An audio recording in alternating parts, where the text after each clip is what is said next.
David, lui, il a restauré l'onction, premièrement, et Saül, il a méprisé l'onction, il a rejeté l'onction. Et nous voyons Samson, lui, il a vendu son onction. Il a vendu à une femme que vous allez voir, qui s'appelle Delilah, pour de l'argent, il a vendu son onction. Mais avant cela, nous allons lire un texte qui se trouve dans Luc 4, 18, que vous connaissez ce texte, Luc 4, 18, vous connaissez bien. Ça va être notre texte, notre verset de référence, de base, vous allez voir, vous connaissez cela. C'est Jésus qui parle. Il dit, l'Esprit du Seigneur est sur moi. C'est-à-dire, l'Esprit du Père repose sur moi. Parce qu'il m'a oint, c'est-à-dire, il m'a donné l'onction. Il dit, le Père l'a oint, il a donné l'onction pour annoncer une bonne nouvelle aux pauvres. Là, il parle de pauvres spirituels. Il m'a envoyé. Il m'a envoyé pourquoi? Pour la grande commission du royaume, pour prêcher l'évangile, pour guérir ceux qui ont le cœur brisé, pour proclamer aux captifs la délivrance et aux aveugles le recouvrement de la vue physique et aussi la vue spirituelle, pour envoyer libres les opprimés. Amen. On va prier? Amen. On va prier pour le message. Seigneur, notre Dieu, notre bon Père céleste, nous voulons nous placer devant ta grâce, ton trône divin, Seigneur, afin que tu puisses, Seigneur, nous parler cet après-midi, comme tu m'as parlé, de parler à l'auditoire, à mes amis, à mes frères qui sont là, afin que cette parole ne puisse pas, Seigneur, retourner dans le ciel vers toi sans effet. Après avoir, Seigneur, c'est vrai, nous voulons que cette parole puisse nous saisir, nous toucher maintenant, que puisse même réveiller notre conscience. Saint-Esprit, je te demande, s'il te plaît, mon bien-aimé Saint-Esprit, de venir me saisir, de venir prendre tout mon être entier, mon esprit, mon âme et mon corps, afin que je sois possédé par l'Esprit de Jésus-Christ, comme Jésus l'a enseigné, afin que je puisse apporter ce message, Seigneur, non pas, Seigneur, la parole qui vient d'un homme, mais la parole qui vient du ciel. Alléluia. Seigneur, Saint-Esprit, oins-moi puissamment. Amen. Alléluia. Amen. On va définir un petit peu qu'est-ce que c'est que l'onction. L'onction, la Bible nous dit, c'est un déversement, c'est un débordement du Saint-Esprit, dans l'esprit, je dirais, de l'Esprit de Dieu sans retenue. C'est-à-dire, l'Esprit vient comme une vague. Il vient nous saisir d'une manière illimitée sur une servante et sur un serviteur. La Bible nous dit que l'onction symbolise l'huile. Le Saint-Esprit, c'est l'huile qui est déversée, je dirais, qui coule d'une manière, je dirais, continue sur une personne, sur un individu. Et cette personne est remplie jusqu'à débordement. Quand il reçoit cette huile, ce Saint-Esprit, cette onction, ça déborde. Et cette personne, pourquoi ça déborde? Parce que cette personne va devenir une personne accomplie, puissante dans la présence de Dieu, pour servir le royaume de Dieu, pour l'œuvre de Dieu. Donc, à ce moment-là, des choses surnaturelles vont se manifester. Des choses spirituelles, il va voir dans les visites, il va expérimenter des choses invisibles qu'on ne peut pas voir comme ça dans le naturel, avec la chair. Mais quand on est rempli de l'esprit, quand l'huile déborde sur nous, là, on peut entrer dans une dimension surnaturelle de l'esprit. On peut voir les choses spirituelles divines, comme aussi le côté spirituel, je dirais, néfaste des ténèbres. Alléluia. Donc, ils peuvent expérimenter les choses invisibles. Et aussi, c'est-à-dire, ils peuvent entrer dans le royaume de Dieu pour accomplir, pour ramener, comme on avait vu pendant cette conférence, le royaume de Dieu vient sur la terre. On expérimente le royaume de Dieu sur la terre. Amen. Donc, dans l'Ancien Testament, c'était l'onction de Dieu, ça était symbolisé par l'huile. L'huile, c'était comme un médicament, un rafraîchissement pour les personnes qui revenaient des champs. C'est-à-dire, ils se frictionnaient avec l'huile pour adoucir. C'était comme un médicament, ça soignait, ça adoucissait la peau. Donc, c'est-à-dire, on oignait une personne pour un service particulier, pour un ministère. Par exemple, nous voyons aussi dans le Nouveau Testament les 5 ministères dont du Christ, les apôtres, prophètes, évangélistes, docteurs, pasteurs, et aussi pour les chants, pour la louange, pour les louangeurs, comme on a vu, doit être remplis de l'Esprit, doit être loin du Saint-Esprit, doit avoir une onction qui repose sur eux. Donc c'est ça l'onction, c'est ça l'huile du Saint-Esprit. Et nous voyons dans l'Ancien Testament, c'était donné pour la royauté, c'était pour les rois, pour les juges, pour les prophètes. c'est-à-dire ils étaient loin. C'est eux qui allaient apporter la parole de Dieu, je dirais. C'est eux qui recevaient de la part de Dieu une onction particulière, une parole pour aller divulguer au peuple, pour proclamer au peuple. Alléluia. Amen. Et c'est vrai, dans le Nouveau Testament, l'onction est donnée pour nous, pour vous, mes amis, pour moi. L'onction est donnée pour l'Église, pour le corps du Christ. Nous sommes le corps du Christ. Amen. Donc c'est donné pour nous.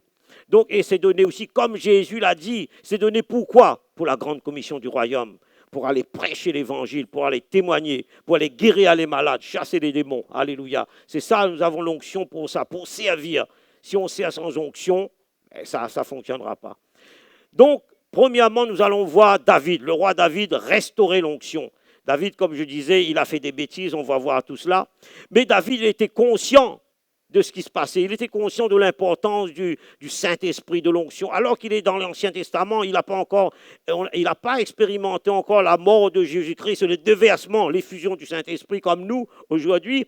David, lui, il savait tout ça. Dans l'Ancien Testament, il dit, dans le psaume 51, 13, qu'est-ce qu'il dit? Ne me rejette pas loin de ta face. Ne me retiens pas loin de ton Esprit Saint. Vous voyez, donc, déjà dans l'Ancien Testament, il était conscient de l'importance du Saint-Esprit.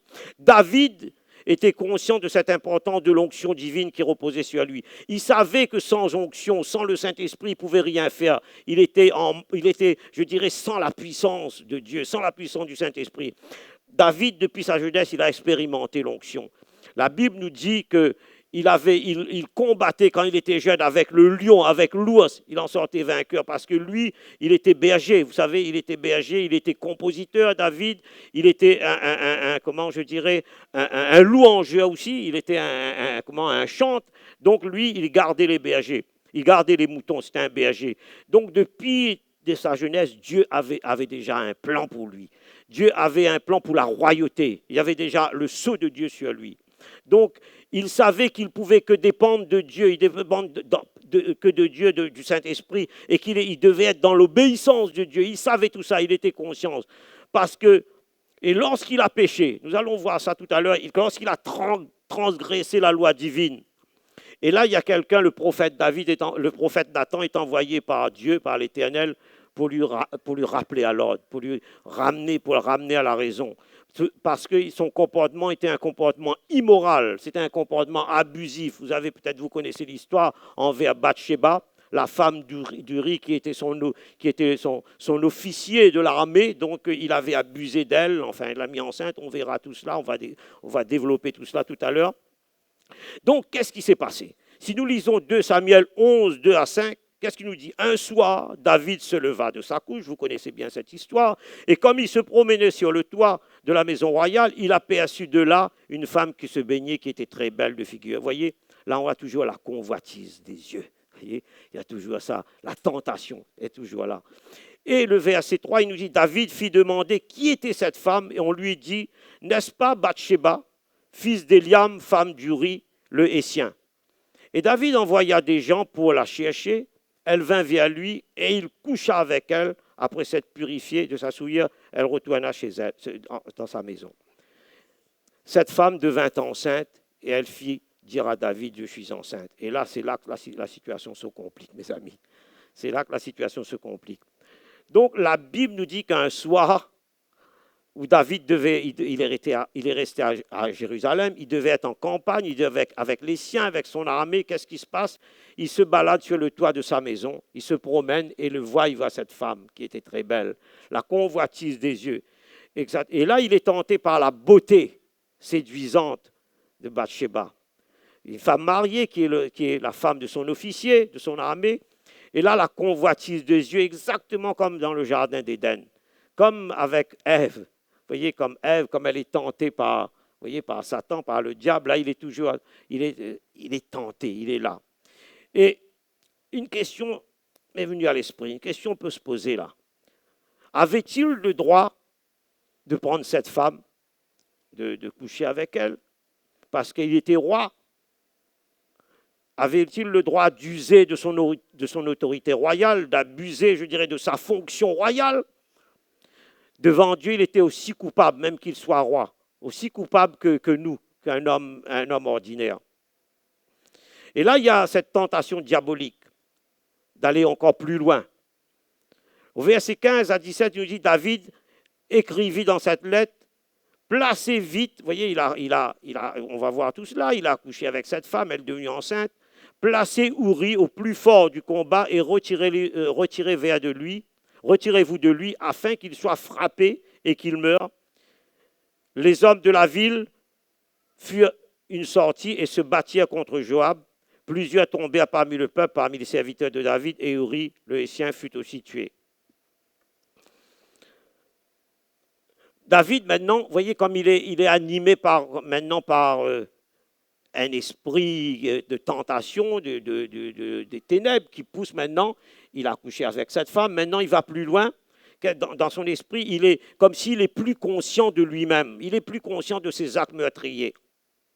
Et là, qu'est-ce qu'il va faire? Il va essayer de tendre un piège, et sera un piège contre le mari de Bathsheba. Il va mettre en place un plan diabolique meurtrier afin d'éliminer toutes les preuves contre lui, faire éliminer, je dirais, et tuer l'officier de son armée, Uri.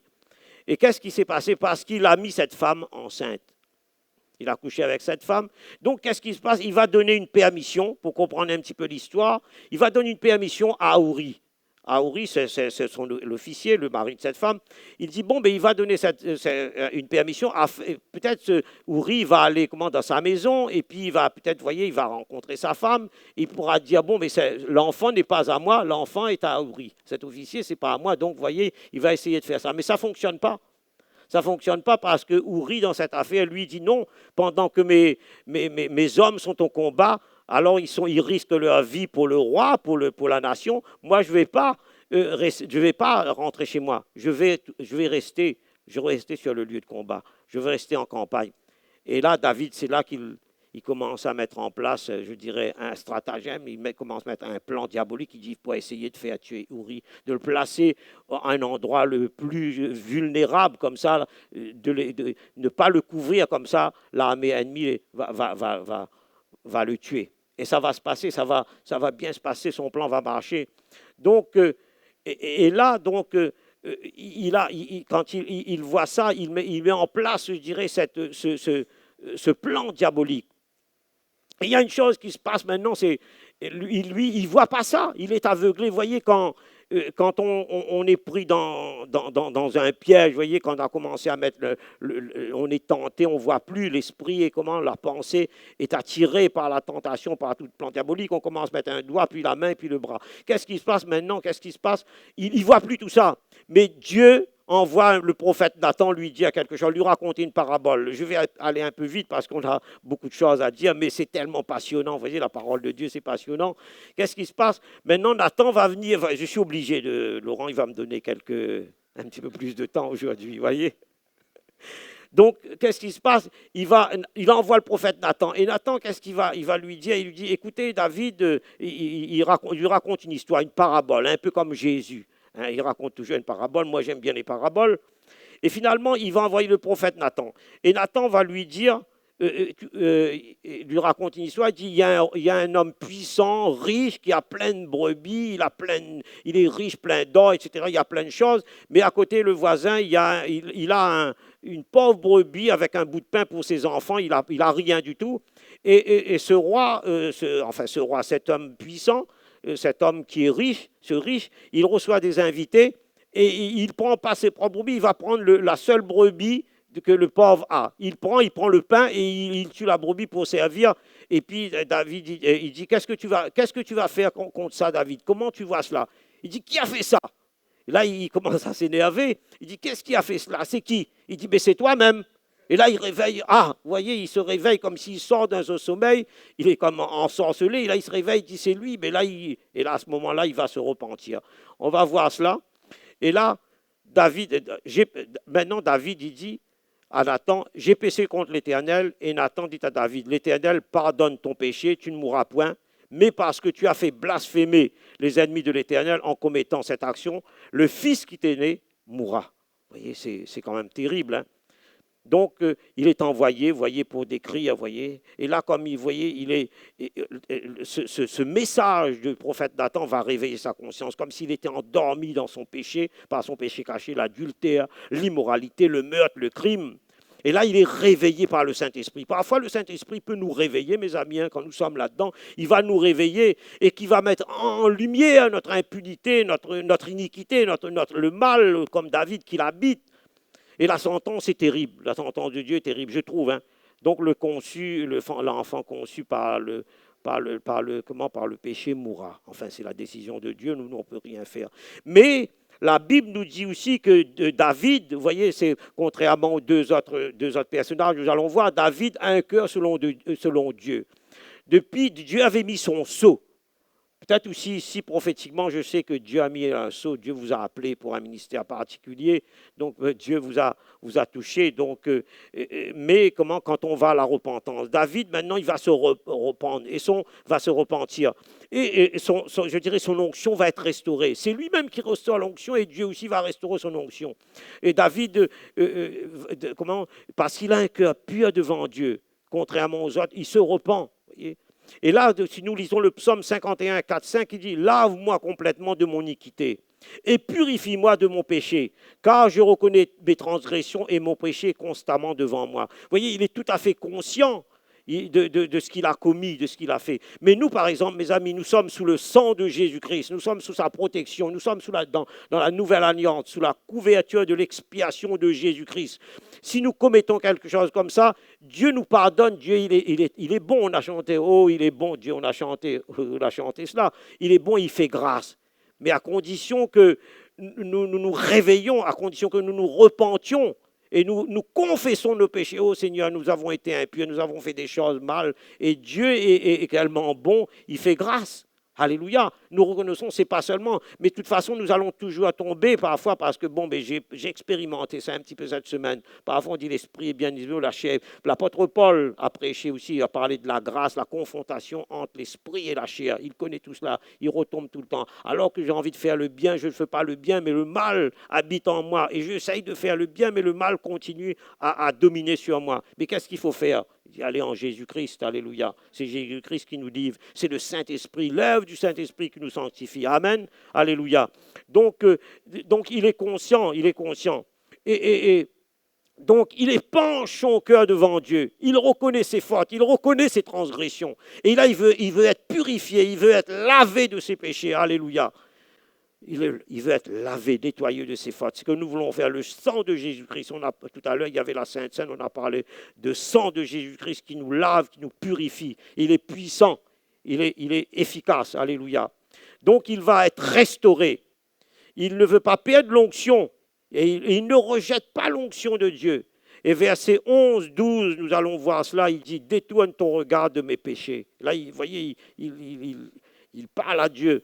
Et il dit, efface toutes mes iniquités. Ô Dieu, crée en moi un cœur pur. Renouvelle en moi un esprit bien disposé. Ne me jette pas loin de ta face.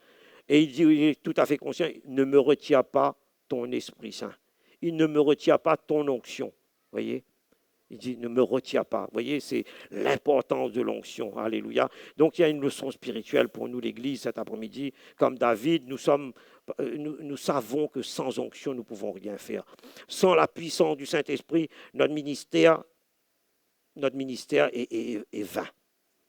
Notre ministère, je dirais, est inefficace, inutile. Ça va être que la religiosité. Ça va être là. Dieu n'aime pas la religion. Donc, c'est-à-dire qu'il faut qu'on soit humble, on soit dans l'humilité. Il faut qu'on soit dans la repentance pour que l'onction soit restaurée. Il faut qu'on soit aussi dans l'obéissance. Alléluia. Amen. Amen. Alléluia. Que son nom soit béni, que son nom soit glorifié. Alléluia. Deuxièmement, ne pas rejeter l'onction. Saül, vous connaissez ce roi qui est désobéissant, Saül. On va lire 1 Samuel 16, 1. L'Éternel dit à Samuel, Samuel, c'est le prophète du temps. Quand cesseras-tu de pleurer sur Saül? Je l'ai rejeté, afin qu'il ne règne plus sur Israël. Et c'est David qui va succéder. Remplis ta corne d'huile et va. Vous voyez, l'huile, l'onction. Je t'enverrai chez Isaïe, Bethléemite, le papa de David et de ses frères, car j'ai vu parmi ses fils celui que je désire pour moi. Vous voyez? Là, déjà, le tableau est posé, dressé. Saül est rejeté. Et là, nous allons voir Saül et le mauvais esprit. Comment, après, quand l'onction part, je dirais, quand le bon esprit de Dieu, quand le Saint-Esprit part, il y a autre chose qui entre, c'est le mauvais esprit. Nous allons voir cela.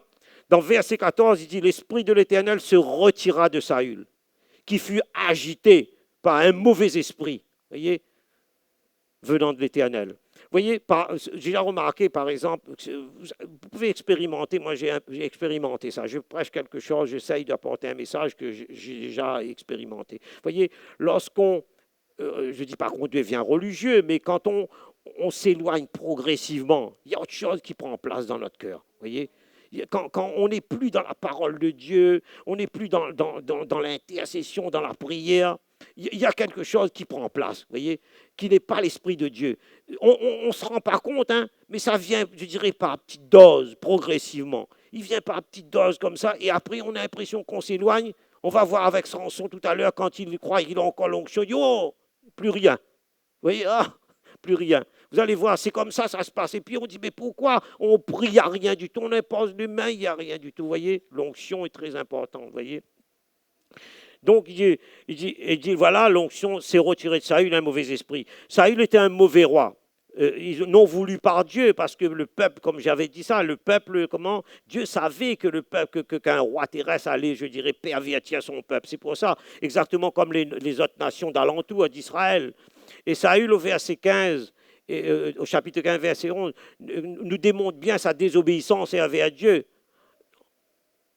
Alors que Dieu ne lui avait pas donné l'ordre de faire le sacrifice, nous allons voir. Et puis Dieu lui avait dit aussi d'exterminer les Amalécites d'Israël, de ne pas, avec le roi, vous allez lire ça à la maison. Donc il dit qu'il n'y a aucune compromission en dévouant par un interdit. Je dirais, il ne faut pas prendre de bétail. Il a dit, il faut éliminer tout.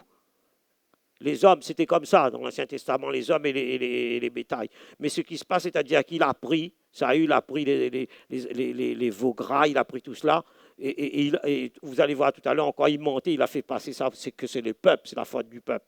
Donc voilà ce qu'il a fait. Il désobéissait, il faisait le sacrifice, et alors que c'est le sacrificateur qui devait faire cela.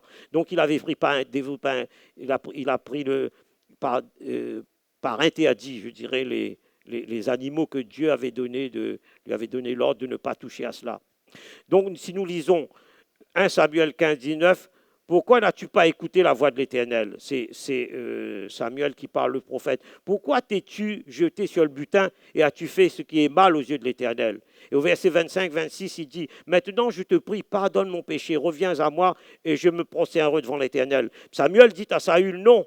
Je ne retournerai point avec toi, car tu as rejeté la parole de l'Éternel, et l'Éternel te rejette, afin qu'il ne soit plus roi sur Israël. Vous voyez, c'est terrible, c'est triste comme ça. Vous voyez, quand on est rejeté, quand l'onction part et qu'on n'a plus, comme si on est vide, on est sec, on est là, je dirais physiquement, mais je dirais spirituellement, il n'y a plus d'effet, il n'y a plus d'action. Vous voyez. Donc Dieu n'avait pas demandé à Saül de faire le sacrifice, donc il a pris exprès tous les brebis, les veaux gras, pour faire le sacrifice, et puis prendre un peu pour lui aussi, par intérêt aussi personnel. Et puis donc il a, pour offrir des holocaustes, il a dit non, c'est le peuple qui a pris, non, c'était lui-même, il dit c'est le peuple, il rejetait, qui avait pris tout le butin, il avait aussi de l'or, de l'argent et des animaux. Donc il voulait rejeter toutes ses fautes à son encontre, et il mentait. Et c'est bien lui qui avait désobéi à l'Éternel. Donc il pensait pouvoir tromper Dieu avec nos sacrifices, voyez. Parfois, c'est comme ça. Parfois, on croit, par exemple, on fait des choses comme ça, on arrive. Enfin, pour moi, avant toute chose, hein, on dit, oh, voilà, Dieu, comment ils ne vont pas voir. Oui, peut-être les hommes ne voient pas, mais Dieu nous voit. Dieu nous voit. Alléluia. Et là, c'est pour ça, au verset 22, qu'est-ce qu'il dit? Dieu dit, l'obéissant ne vaut-il pas mieux que tous les sacrifices? Et la parole de Dieu plus grande que la graisse des brebis? Nous voyons quand on rejette l'onction, l'Esprit de Dieu, le Saint-Esprit se retire. Le bon esprit s'en va et le mauvais esprit prend place. La Bible nous dit que Saül avait l'esprit agité. Il était agité. Il avait un mauvais esprit sur lui. La folie peut-être s'emparer de lui puisqu'il a voulu tuer David plusieurs fois, même son fils Jonathan, qui aimait David, qui était un compagnon de David. Là, la dépression commence à l'affecter, commence à affecter son âme. Mais il a fallu que, il fait appel à David. David, comme on disait, c'était un musicien, un chantre, un grand musicien, un poète. Et là, David, avec sa harpe, soulagé, je dirais, l'âme qui était affectée par un mauvais esprit. Et chaque fois, David, la Bible nous dit qu'il jouait de la harpe. Vous voyez, c'est pour ça qu'on écoute la louange, on est un peu affecté dans notre âme aussi, dans nos pensées. Quand vous écoutez la louange, comme tout à l'heure, il joue là, vous voyez. Donc ça soulage, vous voyez. Comment, tout ce qui est mauvais, vous voyez, l'esprit de déprime part. Vous voyez, David jouait avec la harpe, la louange, la musique, en fait dissiper toutes cette contrariété. Amen, alléluia. Moi, j'aime bien la louange, vous voyez, on va jouer là tout à l'heure. Donc, vous voyez, donc il a fait appel à David pour jouer parce qu'il était... Et David, lui, c'était un homme selon le cœur de Dieu. David, il savait tout cela. Saül était un homme méchant. Il a tenté plusieurs fois de tuer David, même son fils Jonathan. Donc, on peut perdre notre ministère. On peut perdre notre service, je dirais, en rejetant l'onction. Il a méprisé l'onction. C'est pour ça que la Bible dit qu'il ne faut pas mépriser le Saint-Esprit. Il ne faut pas mépriser les prophéties. Vous voyez, donc il ne faut pas mépriser. Amen. Troisième point, Samson. Vous allez voir aussi, il y a une leçon à retenir avec le juge. Samson, c'est un juge. Hein. Donc, ne pas vendre son onction. Dans Juge 13, chapitre 3, verset 5, un ange de l'Éternel apparut à la femme de Manoach, la femme de la mère de Samson, et lui dit, voici, tu es stérile, tu n'as point d'enfant, tu deviendras enceinte et tu enfanteras un fils. Alléluia. Il sera consacré, car tu vas devenir enceinte et tu enfanteras un fils. Le rasoir ne passera pas sur sa tête parce que cet enfant sera consacré à Dieu dès le ventre de sa mère et ce sera lui qui commencera à délivrer Israël de la maison des Philistins. Amen. On va faire un petit peu rapidement l'histoire et puis ça va être... On va finir cela sur le troisième point. Un peu d'histoire au chapitre 13 et 14. Vous voyez, Dieu, dans sa préscience, dans sa toute préscience, avait choisi cette famille, c'est-à-dire cette famille des Danites, c'est-à-dire la famille de la tribu d'Israël, qui est le mari, Manoach, et son épouse, qui est stérile, qui n'a pas d'enfant. Et là, il va choisir cet enfant, Samson, c'est lui qui va accomplir, je dirais, la délivrance d'Israël envers les Philistins. Donc, il va donner un fils à cette femme stérile, Samson, qui va être consacré à Dieu. Et cet homme, Samson, ce jeune homme, Dieu va lui donner un pouvoir, une force surnaturelle extraordinaire, plus fort que les Avengers. Comment on s'appelle que ça, les deux, là, ils sont là, je les connais, mes deux enfants. Ils aiment ça, moi. Mais moi, tu sais, comme Jésus vous savez, Jésus était plus fort que les Iron Man, tout ça. Parfois, on dit ça. Donc, il était en avance sur tous ces comiques-là, hein, tous ces rigolos-là. Ils sont bien, mais ils étaient en avance là-dessus, depuis avant. Il y a plus de 2000 ans, il était là, lui. Mais là, ils viennent faire cela, encore ses défauts, tu vois. Parfois, ma fille m'a dit, il dit que, comment il s'appelle, Batman n'est pas un vrai, comment il s'appelle? Oui, amen, merci. N'est pas un super-héros, je ne savais pas tout ça, mais je croyais que tout ça, c'était dans la même... dit non, c'est pas un super-héros, lui c'est sa propre force ou autre force, peut-être une autre force, je crois. Qui n'est pas... Bon, ben voilà. Donc voilà, cet homme, Samson, avait cette force surnaturelle, une force extraordinaire. Tout à l'heure, il dit Dieu renouvelle les forces, vous voyez. Je commence à prendre de l'âge aussi, mais il me donne la force pour prêcher. Je me sens un peu rajeuni là aujourd'hui, comme un homme... Comme il a dit, comme quelqu'un de 20 ans, vous voyez. Alléluia, il faut prier pour ça. Vous voyez, donc je me sens là, j'ai un peu le feu là, vous voyez. Alléluia. Donc, vous voyez, il avait cette force surnaturelle extraordinaire, et je dirais comme, pas extraterrestre, mais une force extraordinaire surnaturelle. Il était plus fort qu'une armée, je dirais qu'une armée, et je dirais, entraînée, équipée, vous voyez. Il était une armée expérimentée plus fort. Donc, et sa force venait un peu comme le frère qui était derrière là, peut-être aussi il a une force, il le cache comme le frère qui fait la basse là, il va se reconnaître. Il avait dans sa chevelure, vous voyez, il avait sa force dans sa chevelure, vous voyez. Que Dieu te donne la force, mon fils, comme extraordinaire. Voilà, mais aussi, il a une force parce qu'il soulève beaucoup de caisses, tout ça. Oui, oui, il a de la force. Donc voilà, il avait dans sa chevelure, il avait cette force. C'était la promesse de Dieu. Dieu lui avait dit qu'il ne fallait pas couper ses cheveux. Amen. Et là, si nous allons voir cela par 3 fois dans la Bible, là, quand j'ai essayé de décortiquer cela, il fut saisi par l'Esprit. La Bible, c'est très important. Au Juge 14,6, il dit, première explication, l'Esprit de l'Éternel saisit Samson, voyez, et sans avoir rien à la main, il déchira le lion comme on déchire un chevreau. Et il ne dit point à son père ni à sa mère ce qu'il avait fait. Vous voyez, l'Esprit de l'Éternel le saisit Samson. Vous savez, chaque fois qu'on a le Saint-Esprit là, en nous, on a l'onction comme si on est saisi. Vous voyez, il était saisi par une onction surnaturelle, par une force, une puissance surnaturelle. Et là, qu'est-ce qui se passe? La Bible nous dit qu'il déchire un lion. Qu'est-ce qu'il peut faire ça? Un homme ne peut pas faire ça. Donc, et alors qu'il est sur la route pour rencontrer, vous voyez, ça c'était conduit par Dieu, c'est voulu par Dieu pour chercher, je dirais, querelle, je veux dire, avec les Philistins. Il va chercher chez les Philistins une femme, enfin, il veut trouver une femme pour se marier, il va épouser cette femme-là. Donc, et là, sur la route, quand il part dans le camp des Philistins, il rencontre un lion, ce lion. Un lion, il déchire ce lion avec cette force surnaturelle, avec sa chevelure, sa grande chevelure. Et là, il y a une explication à cela. Vous voyez, donc, il y a une explication, c'est-à-dire quand l'Esprit le saisit. Vous voyez, quand nous sommes saisis par l'onction, par la puissance du Saint-Esprit, rien ne nous arrête. Alléluia. On a le feu de Dieu en nous. J'ai chaud là, vous voyez. Donc, on a le feu de Dieu. Alléluia. Amen. Alléluia. Deuxième explication. L'énigme, on va voir que l'énigme, ça, Laurent l'avait cité l'autre fois, il a donné une prophétie là-dessus, je m'en souviens encore, alors qu'on était en conférence dans le sud, je me rappelle encore, Juge 14, 19.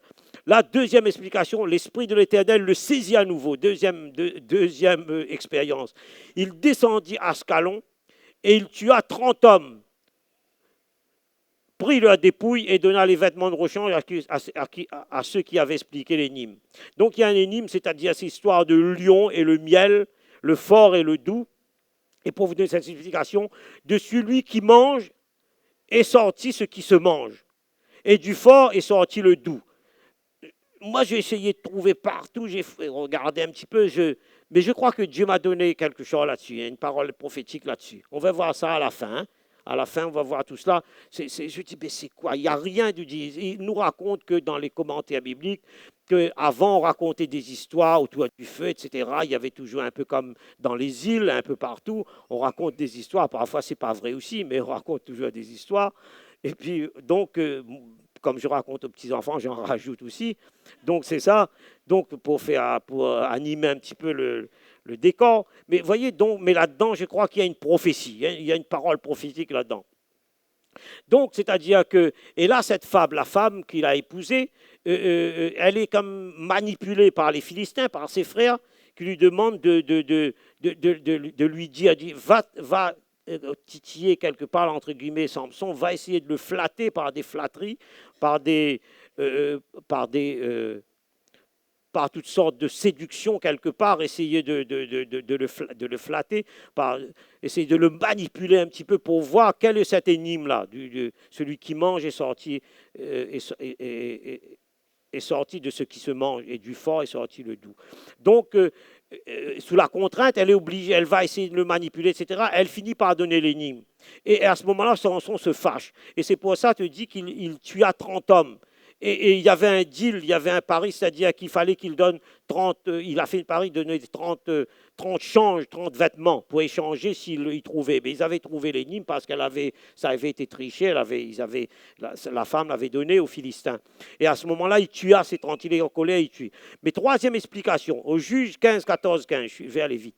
Alors l'Esprit de l'Éternel le saisit, troisième explication. Les cordes qu'il avait au bras, du lin brûlé par le feu, et ses liens tombèrent de ses mains. Il trouva une mâchoire d'âne fraîche, il étendit sa main pour la prendre, et il tua Bilom. Et ce qui s'est passé, c'est-à-dire, lorsque il avait donné l'énigme, etc., il avait parlé tout ça, Samson se fâche, et maintenant il prend, si vous avez lu à l'histoire à la maison, avec des renards, il prend beaucoup de renards, je crois qu'il y a 300 à peu près, et là il met des flambeaux de feu au niveau des queues, et là il lâche dans le champ de blé, ça brûle tout, etc. Et là les Philistins sont en colère, il prend sa femme, il donne à une autre femme, à un autre homme, il donne un homme, et à la suite de cela, et les Philistins sont en colère aussi, ils brûlent la maison du père de sa femme, et la femme aussi est brûlée là-dedans. Et c'est à ce moment-là que la Bible nous dit que avec une mâchoire d'âne, il tua 1000 hommes. Parce qu'à la suite de cela, il se met en colère, et la force, le Saint-Esprit, l'onction de Jésus, il tue ces hommes-là. Donc nous voyons que quand il est saisi par l'Esprit. Lorsque nous sommes saisis par l'Esprit, la puissance de Dieu nous anime. Et nous allons voir, dernièrement, on va terminer, si après les musiciens peuvent venir tranquillement, tout doucement, on va terminer cela. Nous allons voir, on va finir cela sur la trahison de Samson est trahi. Il est trahi par Dalila. Dalila est appelée la frêle. Il est appelé la frêle. Je regardais cela. Et ça, il y a un rapport, je dirais, avec je pense qu'il y a un rapport avec cette histoire de lion et du miel. Vous allez voir avec le doux. Donc, nous allons lire Juge 16, 15.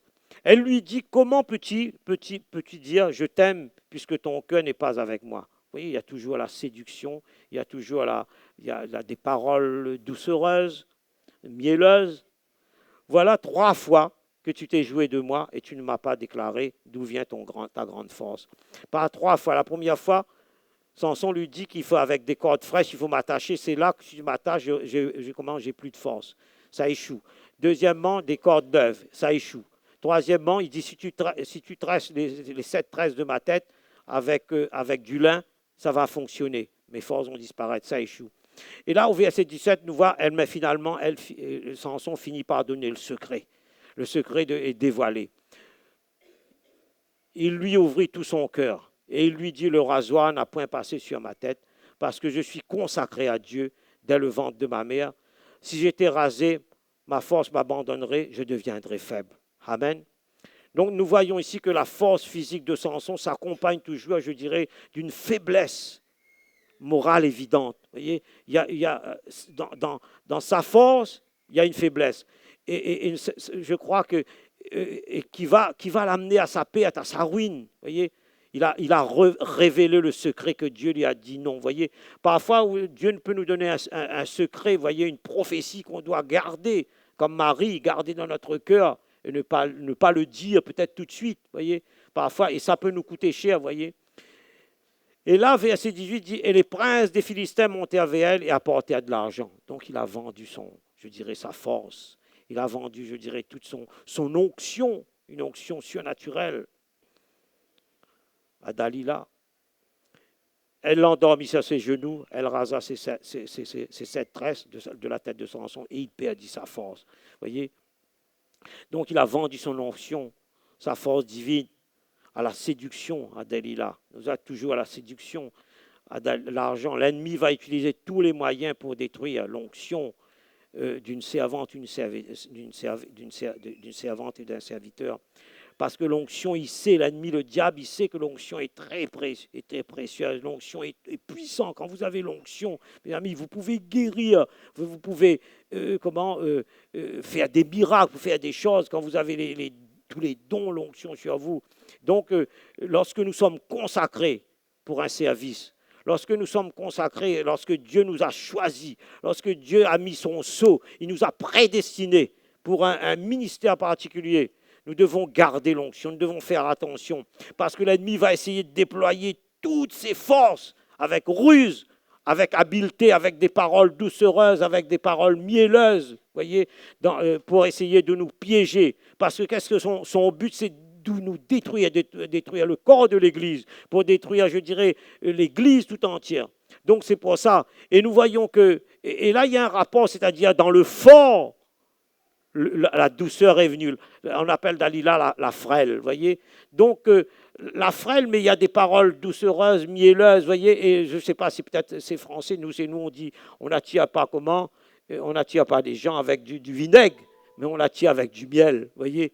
Le vinaigre va le faire fuir. On n'attire pas les mouches aussi, les mouches viennent avec le vinaigre, ils partent, vous voyez. Je ne sais pas, peut-être on ne peut pas attirer, voilà, le miel attire, donc la Bible nous met en garde aussi comme des paroles mielleuses, des paroles doucereuses, vous voyez. Et après, il nous dit dans le proverbe, il dit, un petit peu de une mouche peut dans le parfum du parfumeur peut faire dans l'huile, vous voyez, l'huile, toujours à l'huile, l'onction, parler de l'huile, une mouche peut faire gâcher l'onction, l'huile, vous voyez. Donc là, dans cette histoire je dirais, de l'énigme, il dit dans cette carcasse de lion que Samson avait déchiré, avait détruit, c'est là qu'est venu un essaim d'abeilles. C'est-à-dire dans cette force est sorti le doux, le miel. Comme si la force a été abandonnée et la douceur est venue. Enfin, la douceur, oui, là, le miel, mais une douceur mielleuse pour pouvoir, vous voyez, détruire l'onction, pour détruire ce qui est fort. Donc, et là, verset 20, il dit quand il se réveilla de son sommeil, vous voyez, il est comme une torpeur spirituelle est sur lui. Il y a un endormissement spirituel, vous voyez, il se réveilla comme s'il était anesthésié. Il était comme soporisé, il y avait comme une lotion soporifique sur lui. Il était comme, je dirais, comme hypnotisé. Vous voyez, c'est vrai, il a hypnotisé pour détruire l'onction. Vous voyez comment ça va loin, Satan, il est rusé, il dit, il vient comme avant, il vient toujours avec en douceur. Si vous résistez, il vient avec force. Là, il frappe avec force. Et là, qu'est-ce qu'il dit? Il se réveilla de son sommeil. Il dit, je m'en tirerai comme les autres fois et je me dégagerai. Écoutez-moi bien ça, cette parole-là. Il ne savait pas que l'Éternel s'était retiré de lui. Il ne savait pas. Voyez? Et qu'est-ce qui s'est passé? Il a dû dire certainement, moi je vois ça, il dit, bon, ben, je vais faire comme les 3 autres fois, vous voyez, je vais sortir, l'esprit va me saisir. Il a essayé, rien. Et ça ne marche pas. On va essayer, vous voyez, on va essayer aussi de dire plusieurs fois, oui, le démon sort, ça ne sort pas. Je dis, mais qu'est-ce qui se passe? Sort! Esprit mauvais, esprit de python, sort, ça ne sort pas. Je dis, pourquoi? Il n'y a plus l'onction. Parfois, ça peut même nous retourner contre nous, parce que si nous sommes dans une mauvaise voie, si nous trafiquons dans toutes sortes d'immoralité, dans l'impureté, ben, ça retourne contre nous. C'est vrai ça, on va essayer de faire ça. Vous voyez, c'est très important l'onction. Donc, ils ne savaient pas. Donc, parfois, nous pouvons glisser progressivement. Je vais finir après là avec une conclusion de la loi divine. Nous ne nous rendons même pas compte que l'esprit n'est plus avec nous, que l'esprit n'agit plus. Lui, comme l'onction divine est partie et que nous devenons vulnérables devant l'ennemi. Ça en est fini pour lui. Et nous savons que et sa dernière prière, alors que c'est fini pour Samson, il ne savait pas que l'Éternel se tirait de lui. Mais dans sa prière, alors qu'il était là, il était enchaîné, les Philistins ont crevé ses 2 yeux, il était enchaîné comme ça, et là ils étaient dans le temple de Dagon, pour faire, je dirais, pour essayer il l'utilisait comme, je dirais, comme un pantin, comme, je dirais, une marionnette quelque part pour amuser, je dirais, la galerie, pour amuser tout le peuple. Là, ils étaient là, les princes des Philistins étaient dans ce temple de Dagon. Et là, quand Samson voit, il est là, et là, ses cheveux commencent à pousser. Et là, il fait une dernière prière. Là, il était là, il a les 2 yeux crevés, ils l'ont crevé les 2 yeux. Et qu'est-ce qu'il dit? Dernière prière avant de mourir, puisqu'il va mourir aussi. Verset 28. Seigneur éternel, souviens-toi de moi. Je te prie, ô Dieu, donne-moi de la force seulement 7 fois, une dernière fois, avant de mourir. Et que d'un seul coup, je tue en vengeance des Philistins pour mes 2 yeux. Amen. Voyez. Et à ce moment-là, qu'est-ce qui se passe? C'est-à-dire qu'il va mourir aussi dans ce grand, je dirais, dans ce grand temple là où il y a le dieu Dagon, leur dieu, leur statue, leur idole. Et là, qu'est-ce qu'il fait? Il est au niveau des poteaux, il est dans une espèce de gros poutre, je dirais, qui tiennent toute l'architecture, porteur de ce bâtiment. Et là, avec sa dernière force, il fait écrouler, il fait tomber ces poutres-là, et tout s'écroule, tout le temple s'écroule. Et la Bible nous dit qu'il y a 3000 hommes 3000 personnes qui meurent aussi, lui aussi il meurt avec. Alléluia. Et je vais terminer par une conclusion, par le même texte qu'on a lu en premier, que Jésus a dit, l'onction du Seigneur est sur moi. L'Esprit du Père repose sur moi, sur nous, parce qu'il nous a oints, il nous a donné l'onction pour témoigner de l'Évangile, pour guérir les malades, pour chasser les démons, pour accomplir des miracles. Et c'est vrai que nous devons protéger l'onction, mes amis, que nous avons reçue. Nous devons garder l'onction, conserver l'onction. L'apôtre Paul savait tout cela lorsqu'il était confronté à cette femme qui était, cette femme qui avait un esprit python qui donnait des divinations et qui parlait comme ça, c'est-à-dire pour essayer, je dirais, de détruire l'onction qu'il avait. Donc il savait que cette femme avait cet esprit de python de divination. Quand nous avons que Pierre aussi, il y avait le Simon le magicien, quand il a vu l'onction, il voulait acheter l'onction. Il dit, donnez-moi cette onction, donnez-moi ce Saint-Esprit, le Saint-Esprit, pour que je puisse faire un peu, comme il était un magicien avant, il a été touché par Dieu, il donnait son cœur à Dieu, mais quelque part, quand il a vu ça, lui, au départ, il n'avait pas vu encore la puissance de l'onction du Saint-Esprit, il croyait on pouvait acheter l'onction. Alors, Pierre et Jean l'avaient mis en garde contre tout cela, voyez. Et donc, c'est très important. Cette onction, nous devons les garder. On doit garder pour la gloire de Dieu, protéger l'onction. Et c'est-à-dire comment rester en connexion avec le Saint-Esprit. Rester en connexion avec l'intimité, être en intimité avec le Père. Rester, je dirais, dans l'obéissance de Dieu, dans la sanctification, pas par notre propre force, mais par le Saint-Esprit. Et puis pour pouvoir avoir une grande révélation encore, je dirais, de la présence, de la personne de Jésus-Christ, et comprendre l'importance et la puissance, je dirais, de son expiation et l'efficacité du testament, je dirais, vivant de son sang. Amen, alléluia. Et je me rappelle, je vais terminer là, après on va prier, que quand on était à Birmingham, on a reçu l'onction, nous. Il y avait une petite femme qui était pas une petite femme menue, mais qui s'appelle Carole Arnott. Elle avait prêché l'onction. Il dit, vous avez reçu l'onction, mais faut-il encore le garder?